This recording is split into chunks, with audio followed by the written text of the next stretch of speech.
Kasi kwenye friend kuja. Hapa, haraka. Hapo ni kuna, kaa vizuri. Kasi wewe tengeneza shati usiku. Sasa nimeenda mwalimu.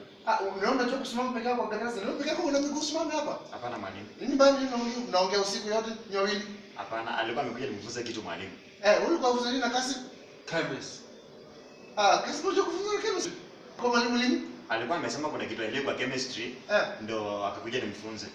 Ulikuwa unafunza nini chemistry? Periodic table. Acha nisikia. Lakini wewe so ungesema hata history.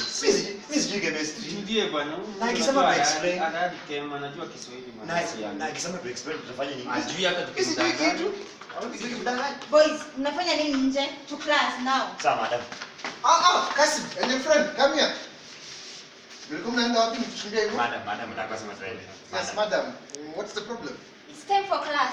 Wako kwa darasa yangu. Kasi ndio anajua kusimama peke yake akielezea huyu akipiga domo hapo ameniambia ati ni chemistry alikuwa anafunza. Sio nataka kujua hiyo chemistry amefunzana hapa ni nini?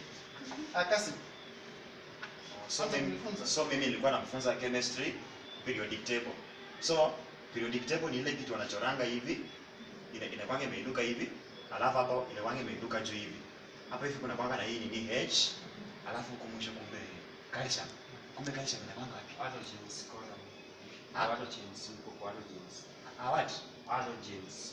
Na hii ni Potassium carbonate, magnesium. Diamond amanga wapi na Kasi, you mean your chemistry yote nimekufunza from form 1 to form 4 hakuna kitu umeshika wewe? Mwalimu, deal with them. Kasi kuja hapa. Hebu, pata chini. Chini, chini. Niambia ni